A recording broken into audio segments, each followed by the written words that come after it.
Hi there, it's Paulie here. Haha. Tea from the Tinkerbell cup.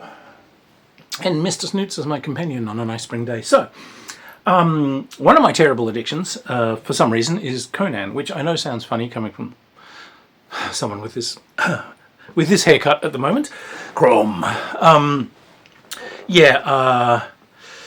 think the original movies came out just in time to make me obsessed with them, but I had read Robert E. Howard stuff as a kid and liked it, so I always took it as a bit of inspiration for my fantasy role-playing games.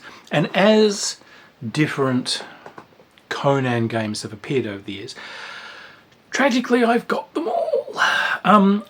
The latest iteration, diddly-diddly-do, is Conan the Hyborean Age. Now, this is by Monolith Games.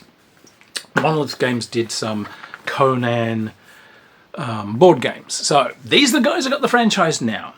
Modovius had one. It was it was a D20 one, which was actually really good if you liked 3rd edition D&D. It had lots of really cool background stuff. Hell, TSR did Conan Adventures in D&D days.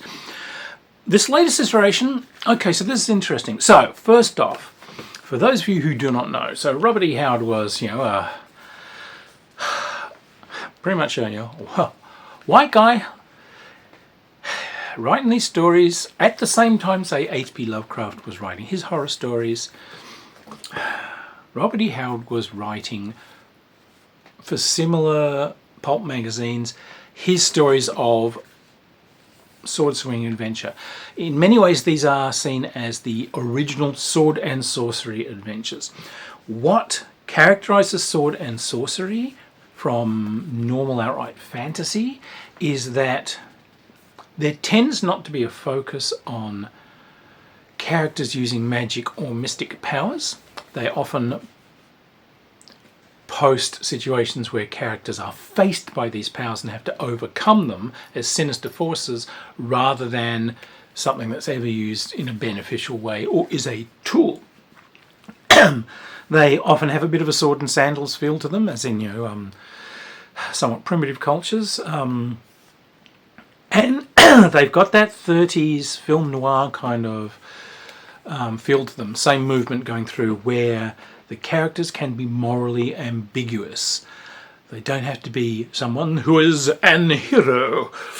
They can be someone that's, blundering through. They can be a mercenary. They can be someone that's a pirate. They can be someone that's, killing people for money. They can be someone that's decided, I was working at a guard, but the guy running the guard's pissed me off, so I'm going to kill him and steal his stuff. They can be, they can in many ways be unpleasant characters. But this is the kind of things that informed a lot of Humphrey Bogart movies and these sorts of things. It was definitely a literary and creative movement at the time. In role-playing game terms, what a good sword and sorcery game brings you, rather than say a more generic fantasy thing like Dungeons and Dragons, is there will not be that focus on magic. The world certainly is not inundated with ridiculous magic. It is a very grounded world. There may be terrible lurking sorceries, horrible monsters, long lost ruins, places under curses, walking dead, demons summoned from other things, but you're not walking out into a city where there's airships going past and somehow the whole culture's suddenly developed street sweepers and flush toilets. But the focus will be definitely on action. That's what this game has done. Now, this is actually a pretty good starting role-playing game for new players, actually. Older, more experienced players, I think you'll have good fun with it, but the system itself is really simple to learn, and I get it. They didn't want system getting in the way of playing a sodding Conan-style adventure. They have set this during the period where, like, Conan is king of Aquilonia or whatever. Doesn't matter. Really doesn't matter. So, they spend a fair time in this going over what your what your setting is. So in the basic core book game, I do like the fact they've given us, bookmark ribbons.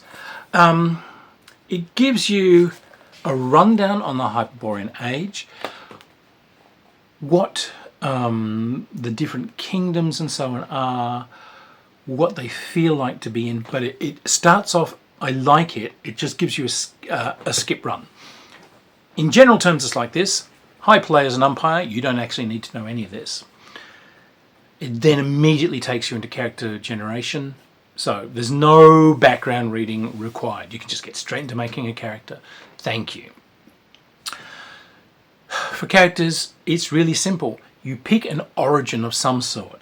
Now, these can be regional origins, like you are from the north, you are from the wilds, you are from a civilized land, you are from parts unknown, you're from the steppes, these sorts of things. Each one of these will give you certain skills and bonuses. So obviously, if you're from the steppes, it'll say born in the saddle. You can fight and fire bows and so on without any penalty from in the saddle, and obviously you know all about your horses and so on. And yes, you can fire bows without any extra difficulty while riding on horseback. Great. From the hills, what have they got? Yeah, at the start of each tale, you can choose certain characteristics like might and grit and edge and get a bonus in them because you are a mighty feud, whatever. You then, after you pick that origin, oh hang on, I'll just tell you, there's also, you can pick, it's not just a location. You can say, from the blood of a demon, like, you've got a demonic ancestry, which means, from the blood of Acheron, which was an evil sorceress kingdom that destroyed itself with its own black magic. From the blood of Jebdel Sag, which was a sort of a druidical character from long before. So, these backgrounds also tell you if your character has the option of accessing magical skills, and if so, from which orders of magic. So, other than that, you can't access magic unless you've got it in your origin. You then choose your characteristics, and these are pretty simple. There is might, which is obviously strength, that is used in attacking and is used in damage. There is edge. Edge is it's twitch speed. It's what are they saying? Yeah, sharpness, deftness. It's also intuition, alertness. It's your edge. It's your panther-like reflexes. It's your ability to spot that clue. There is grit, and grit is your kind of like your constitution. It's also your pain resistance, resistance to poison, the elements, overcoming fear and intimidation.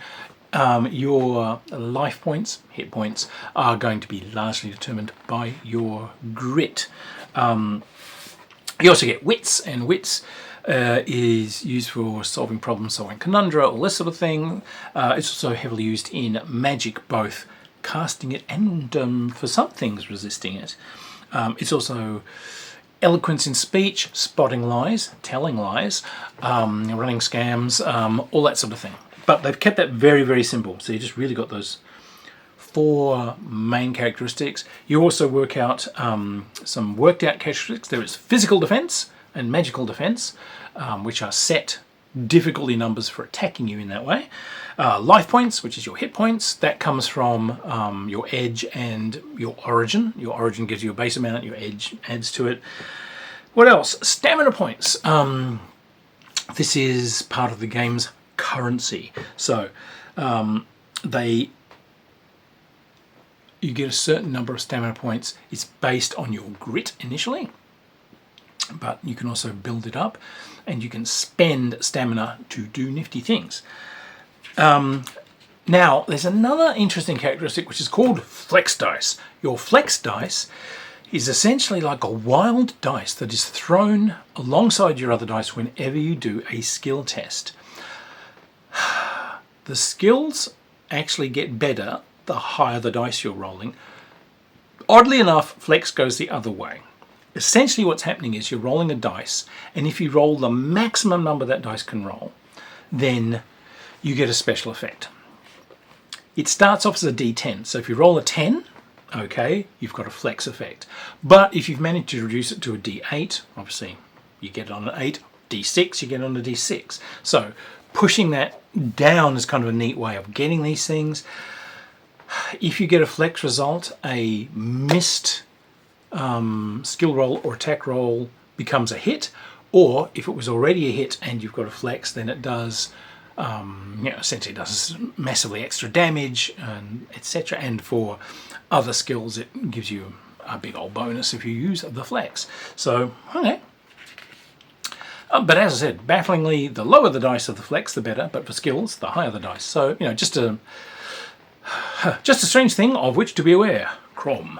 So, you then choose skills. Everyone has 3 experience points to spend. There is actually a surprisingly short list of skills with the experience points they cost, because it's not niggling you down with hundreds of different skills. I can use a bow, I can use a spear, I don't know how to use a club, but I do know how to use a mace. Shut up. What they've done is they just assume you can do all of this stuff. You're an adventure in a Conan story. There's basic stuff you can do. The skills are more like a bonus and a focus in many things. So amongst the skills are lowering your edge dice down, or raising characteristics above the level that you started with. They can also be things like born in the saddle. You can fire from the saddle. What else they got? Charge, the ability to spend a stamina point and get a special charge attack. Fleet-footed hit and run, iron hide, extra hit points. You're a mighty brawler. Pantherous reflexes, you spend a stamina point and you can do a re-roll for any edge rolls. What else have we got? Hiding in shadows. Of the shadows, you can spend stamina and re-roll stealth rolls, etc. So they're pretty simple. For those of you who have access to magic and want to do it,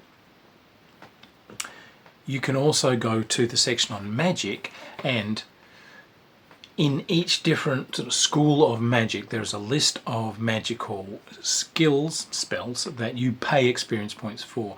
They tend to be at the lower end. They're like, meh, they do something, hey, that person can grow claws. Well, that's kind of useful. On the other hand, you can buy a sword, which does more damage, but fine. And then as you spend more experience points, they can do things. These aren't D&D spells. They are short in duration.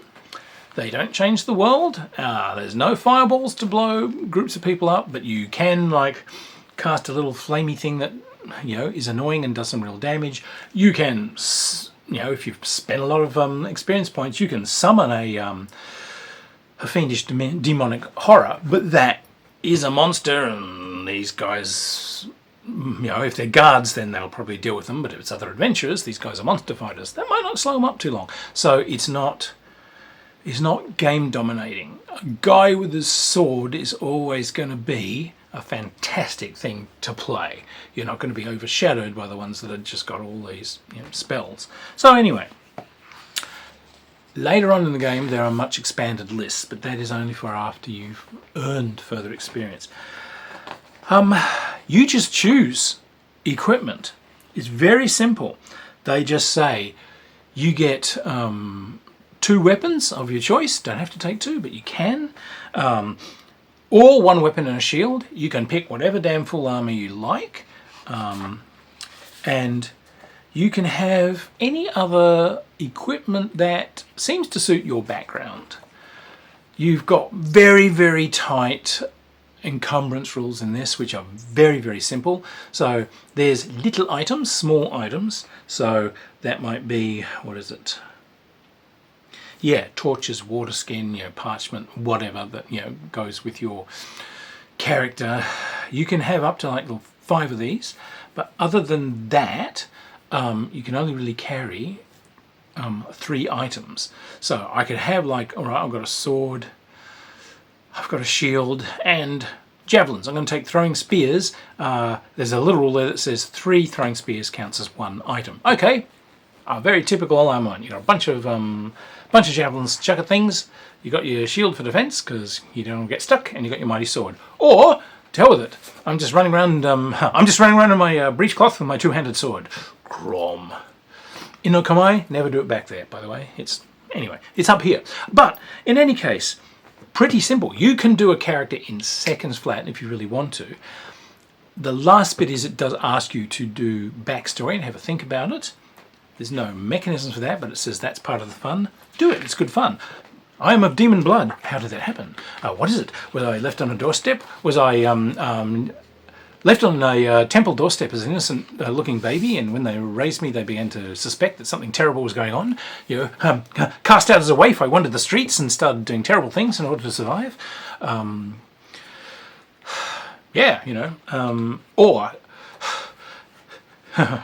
I'm from the north. What? That's it. I'm from the north. Very easy to get going. Now, the game system, it runs off rolling a dice and adding the appropriate characteristic number to it, and you're rolling against a set difficulty number. Easy peasy. The default setting for all of your characteristics is D6. Experience points can increase that dice. You can also buy skills and so on that increase characteristics as well. So as you go up, you're going to be... But you start at a D6, you can raise it to a D8 or a D10. Other than that, if you want better rolls, then you're going to have to increase those characteristics. But there are, later on, some heroic skills which start to get quite interesting. The focus on this was always going to be combat, because it's a Conan thing, so it's going to be wandering, exploring, etc. But it is going to get down to the nitty-gritty of hitting stuff eventually. That's kind of what the setting's about. There's some nice advice in here going over the setting too, saying material from that era often does not test well in the current era. A lot of it is racist as hell, and this is absolutely not an exception to that.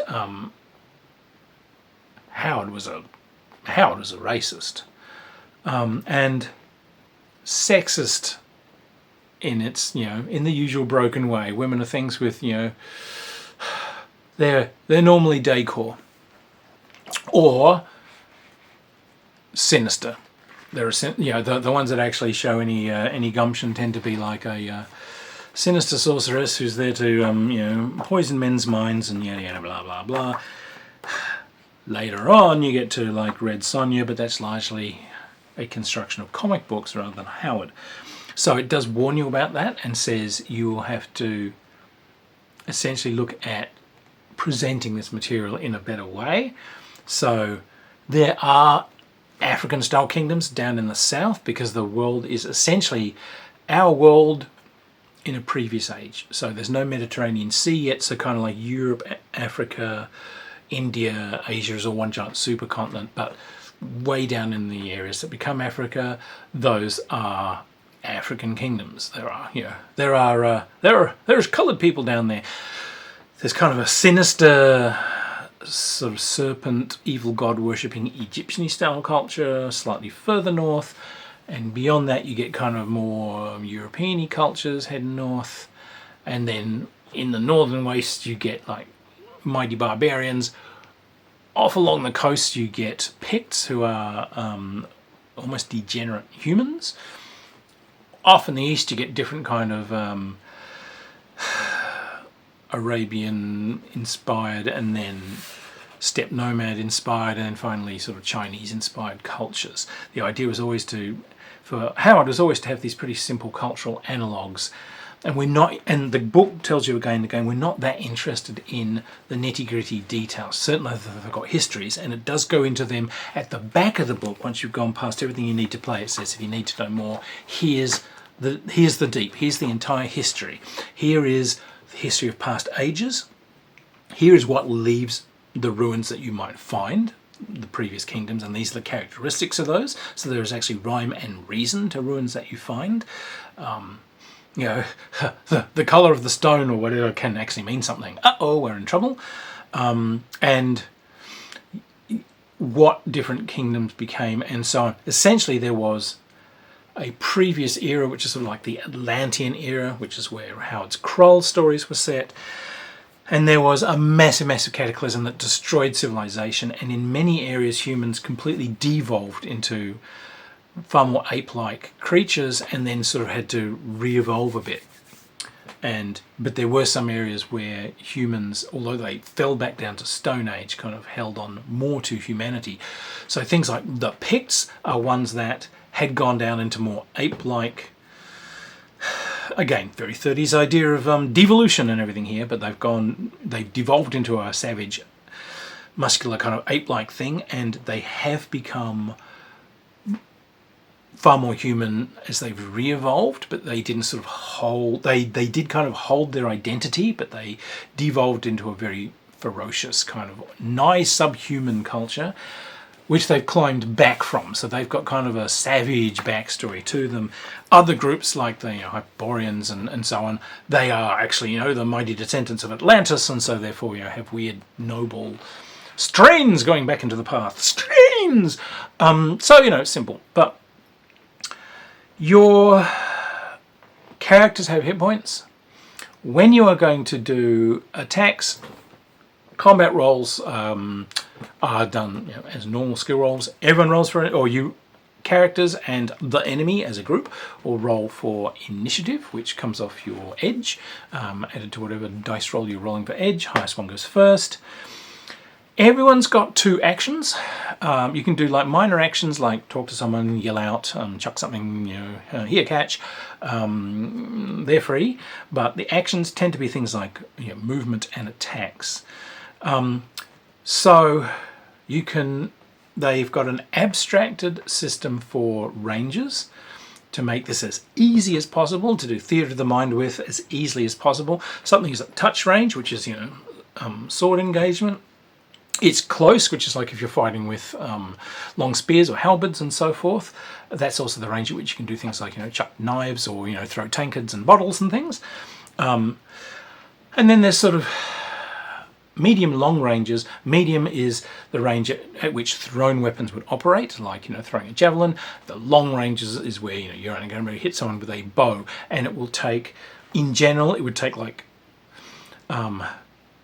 one move action to go from touch to close. It would take 2 more move actions to go from close to the medium range. I think it's something like 8 moves to go from medium out to long. So so if you see someone way out there at bow range and you decide to charge towards them, you've got a lot of actions to spend, which they can spend shooting at you if you run towards them. So it does a good, simple job of that. It's also got a simple system. If you absolutely insist on playing on maps, it divides the maps into areas, and a move action, you move from one area to another. So you've got 2 actions. Action is a move, which I've shown you can use.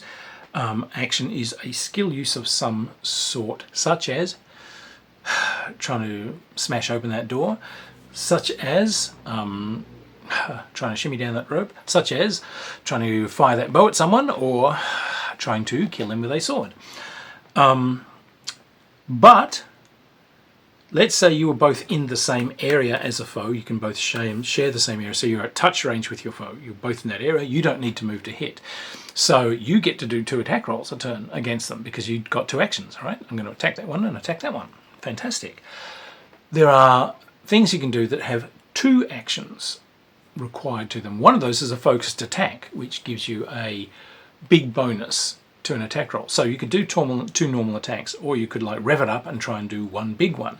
Useful if you're trying to attack something that's obviously got a much higher defense rating to it and is causing you a problem. So instead of flailing at it like an octopus playing the drums, you're getting more focused.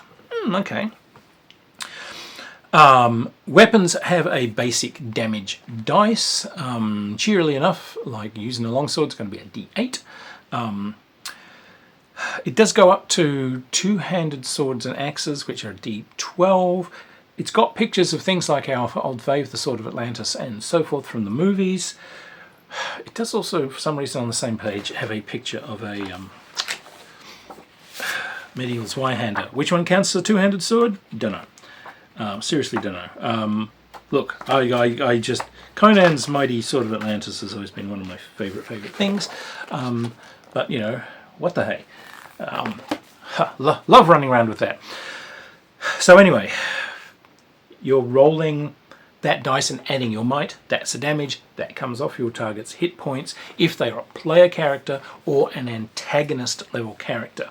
Armor absorbs damage and makes you, so you will take less damage. You will always take a minimum of 1 point if they've got a hit on you though. Shields add to your defensive number, so you're harder to hit if you have a shield. They don't absorb damage. Now, there are advanced rules tacked on the back that says, because this really is a good starting set of rules. That's what you need to play.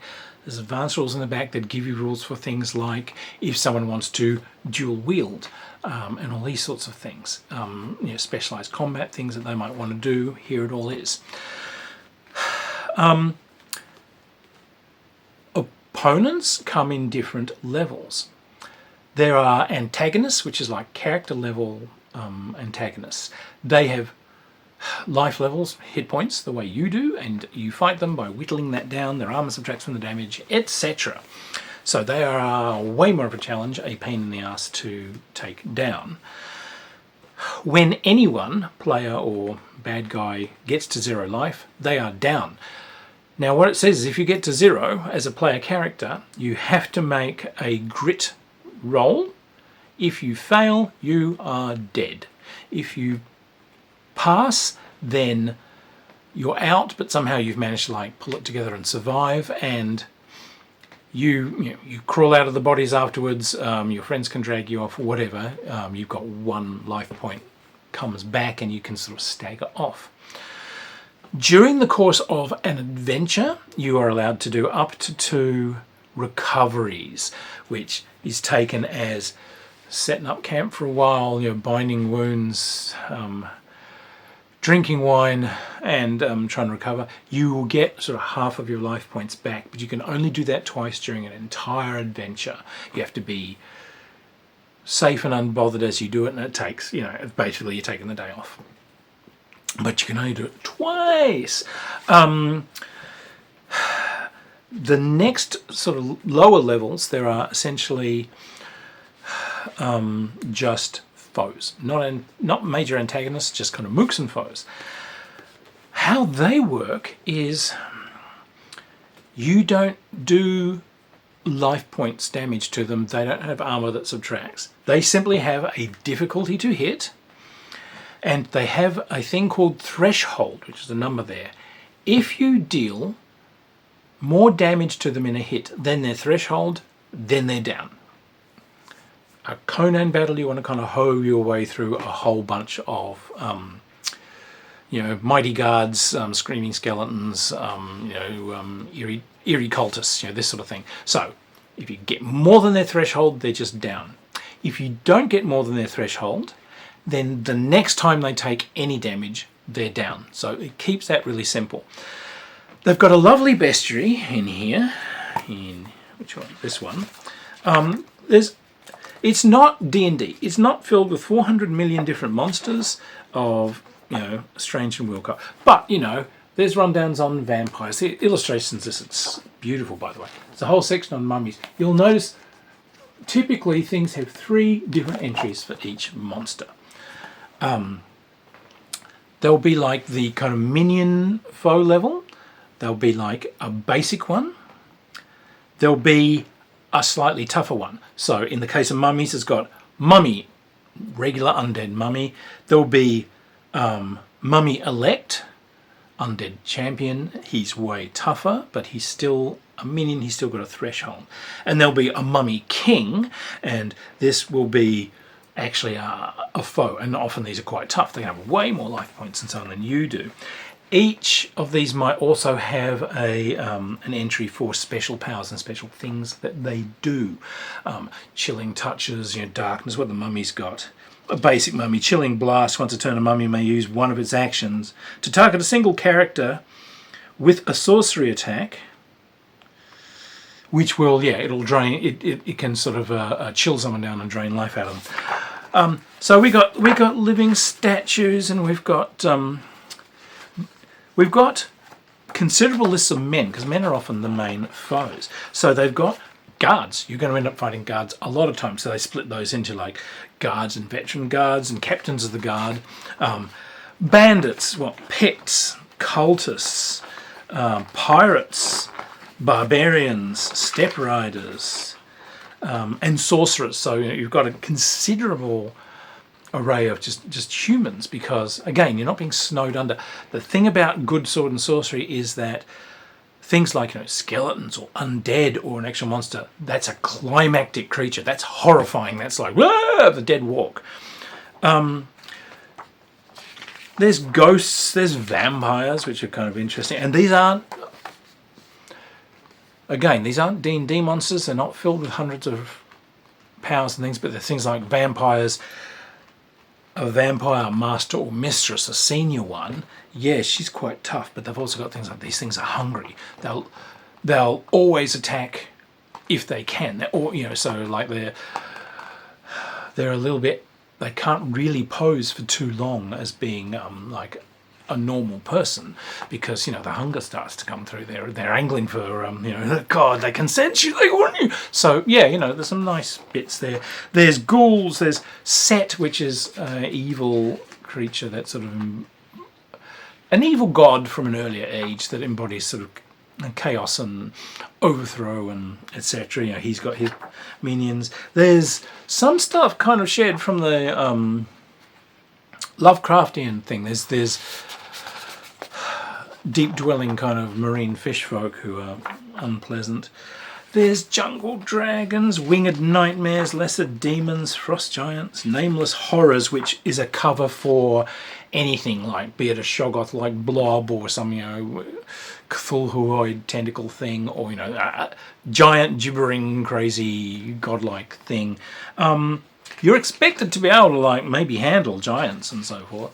There's considerable entries here for animals, for beasts, because obviously being attacked by wolves, by hyenas, by tigers, by these sorts of things, giant serpents, and the terrible bestial man-apes, of course, are going to be a major thing. So, this great, enough to give you some amazing adventures and some amazing colour, but again, not like D&D where it's every encounter's a different crazy-ass monster. Men are dangerous in this setting. They're scheming, they're cruel, they're out to get what they can very often, or in the more noble areas, their politics are scheming, they're assassinating, so that's a major danger. You're not going to get some sort of seven-headed serpent flung at you every time. That's the guardian in the middle of that appalling city in the swamp that you've spent a lot of time trying to get to, because you're trying to get the magic widget and you're trying to not get its attention. One of the things I liked most about some of the Conan stories is he's not actually there just smacking people on the head. The reason he survives is he's smart. In the terms of my people, he knows when the hell to bugger off. So, there's somewhere, he's with these guys and they're low on rations and everything, and they find an island and there's a deserted city, and there's some sort of black iron statues, really realistic, kind of posed all around the place. But there are what look like sacred groves in the sacred areas, and there's seem to be fruit trees there, and there's actually food magically appears on the table and everything. And the crew says, hey, let's go and eat this. And they go thundering in there. And hey, there's actually some gems here. Let's take these, and let's take the jewellery, and let's take this and that. Good. And Conan looks left and right and says, nope.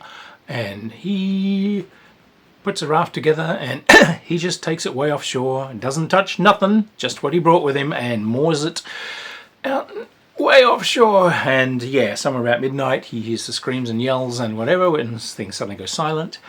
And then the next morning when the sun rises, there's a lot more realistic statues standing around here, many of them with expressions of horror on their face, etc. So and There was another one I liked where the problem was expeditions were going looking for a fabled kind of city up in jungles along a river, and the expeditions just weren't coming back. Finally, a boat did kind of drift back, and there were a couple of like dead guys lying there, well eaten by vultures and so on by this point, but there was no sign they'd been shot or stabbed or hit with spears or anything. Maybe they died of disease. When they get there, they find that there is black lotus. There is a flower which comes into bloom at set times of the year, and this basically just, it makes you fall asleep. So expeditions that have gone up there have been exploring and finding stuff, and then the blossoms have made them fall asleep, and they just stay asleep while the perfume's in the air. So they just die of dehydration after quite a few days, etc. So yeah, there's some. So when these guys turn up, they see the clues and they have to try and figure out what's killing them. It's not entirely a game and a setting of just solving your problems by hitting things, but there's going to be action in here somewhere. They've got 2 Hyborean Age adventures. These are beautifully done books. Again, the illustrations are gorgeous all through this. The first one is actually set up as a miniature campaign. Now, hang on, there we go. So they've got these little crows. They have a system when they've got pre-done adventures. The number of crows on the introductory page tells you how challenging this is going to be. 1 crow is easy, 3 crows are difficult. That doesn't necessarily, that can be the power of the monsters, which it does warn you about, or it could be, this isn't just a straight run through. This isn't run in, rescue the princess and get out. This is like an actual mystery where you're trying to figure out what the hell's going on. This is, we're going to try and figure out why these expeditions aren't coming back from this long lost treasure city. So it does give you that warning. So again, it's like the thing is great for old players, but it is very much set up to be a good, simple game for new umpires to run and for new players to play in. And I'm not seeing that a lot in role-playing games these days. So this was obviously a first consideration from these guys. But in any case, this first book is set up as a mini campaign. So there are 5 adventures in it, and they go from exploring long lost cities to underground tombs, to jungle expeditions, to treks through desert, to evil serpent dudes in labyrinths, and there's a political intrigue going on there, and you got to save the kingdom, etc. So it's a long campaign, a series of 5 different adventures, and they say each adventure is designed to last for about 2 sessions or so. So there's like about 10 game sessions worth just in that little mini campaign. Obviously you can stretch it out. There's a second one, Tales of the Hyborean Age 2. Again, these beautifully produced hardcover books. I'm really enjoying these. And once again, they are they're gorgeously laid out and illustrated. The second one, it's a series of individual adventures. What do you got? 1, 2, 3, 4, 5, 6, 7, 8, 9, 10, 11. There's 11 adventures in this one, and these are all standalones. Again, they are designed for play in 1 or 2 sessions each, depending on how difficult they are. There are different levels. We've got some 2 crow level adventures there. So these are ones that don't necessarily link into a campaign. You can also just use them as one-off adventures. You can insert them between adventures and the other one, whatever takes your fancy. Illustrations in this are good.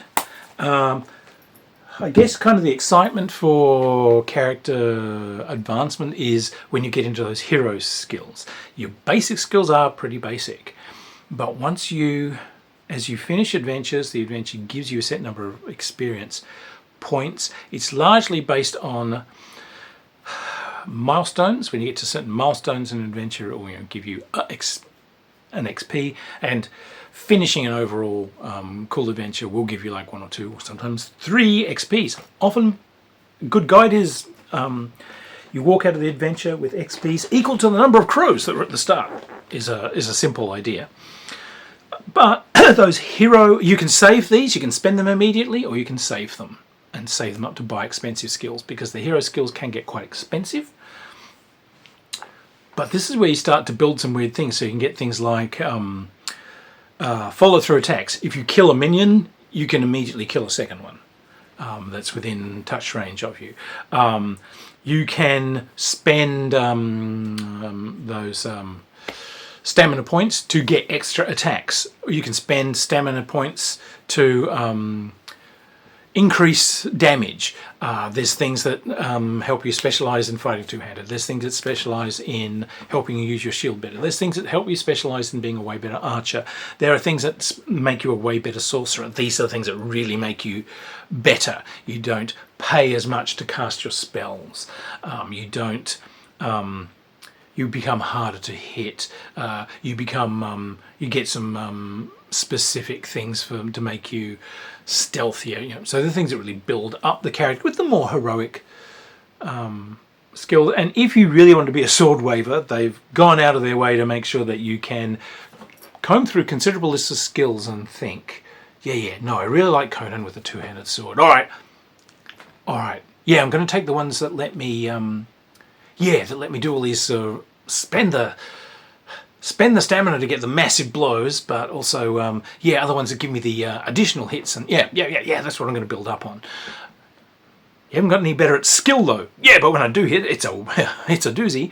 I can see the excitement, and again, older players, I think you can look at that and actually have some fun with it. I must say, as I look through it, it's like, it's been a long time since I've played someone that just simply hits people, but it's like, this game gives you an awful lot of cool options on ways of building a character that's really cool at hitting people, and so that could be that could be fun to play again. I have to say, it's been a long time since I've done that. That could be quite fun to play. But for the younger players, obviously there's a sort of like, I made a kick-ass character. Let's have a look at this. Yeah, his name is Grondark, and he's and he's not wearing a fur loincloth. He's wearing a porcupine quill one with the quills on the inside. So look, my thoughts on it. This is an excellent game. Like I said, a desperately simple game system. Roll the dice, add the characteristic to it, and roll it against the difficulty level for the preset difficulty of the task. So it hasn't broken any new ground on game design there, but it's in keeping with the setting, where the idea was obviously to get you playing as quickly as possible. So the characters give you kind of a colourful character with some background bite to it, but you can make it very, very quickly, but you customize it to an extent that makes it your own. You're not worried about niggling about with equipment, because the encumbrance rules are taking the lead from Howard's books, so you don't carry much. You are very, very limited in the amount that you carry, so you don't have to sit there. They abstract money and treasure. They don't care. Your character is kind of listed as being able to afford general stuff, being able to afford kind of really expensive stuff, or you're skint. So it's not a setting where money is important and counting coins. That's not what the Adventures for this sort of thing is about. It's like, that's for the crumbling, diseased, effeminate ones who live in their cities, and no, not the true joys of rolling really good on your dice and beating lip and snot out of that Mummy King. So yeah, you certainly may find treasure, and it's abstracted. This is great. Between adventures, you guys are wealthy. You guys, if you guys wanted horses and whatever, or you wanted to upgrade armor to whatever you want, just do it. You have a fine old time spending the money and whatever. Or, well, you guys came out of that skint, but at least you came out of it alive. So, I like the way they abstract that. There's also some good advice on running adventures, which is not only good for new characters, but new players, but I quite like the style they push. They are big advocates for the hot start, which was a thing from a lot of the Conan stories, where you start in the action. You're on a ship and it's being attacked by pirates and it's sinking.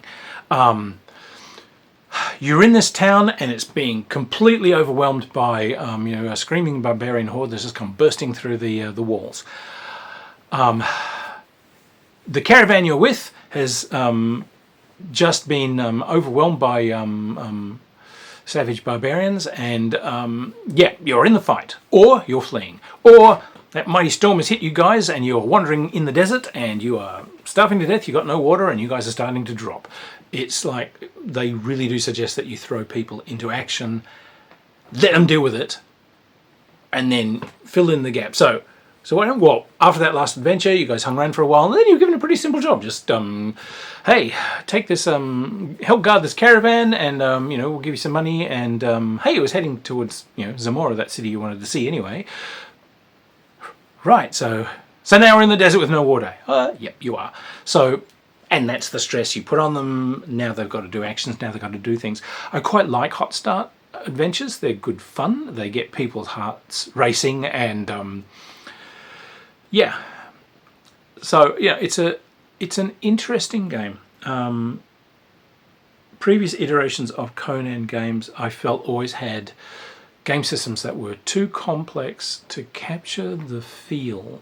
The feel of Conan has always been conundrums, clever decisions, and action. And the action is graphic but simple. It's not about choosing 101 tactics or whatever. It's like, and so the pantherish reflexes of the mighty barbarian allowed him to, leap aside as the rockfall trap crashed down, and as the evil tribesmen who set the trap come out, crom, now you'll give them what for. No one wanted, intricate details of the exact parry you made, or the fact that your sword took some slight damage. You just really wanted to hit things, really. This lets you do that well with some fun narrative. It does keep coming back to narrative. Do those hot starts, narrate wealth and where it went, and don't bog people down in details about kingdoms and histories. They're there, and there are certainly colourful and interesting places to go, but no one needs to know the deep history of Zamora, or the mighty Aquilonian Empire, or whatever. The little run through that you've got at the start telling you the characteristics of this place and what it's like to be there and what's going on, that's fine. If the Empire wants, they've got more details to read in the back. There's some extra material that does come with this. Obviously you can get sheets of character sheets. You can get your maps and guilds. Maps of Hyborean are actually really easy to find online because this is a really old IP and people have loved it for years. But remember that player characters have no idea how big the world is. They don't know that stuff. They don't have a map. These things aren't available. So if they're, if they're somewhere on the borderlands of Aquilonia and, the Picts are up there, they know the Picts are up there because these guys keep sneaking over the border and attacking them.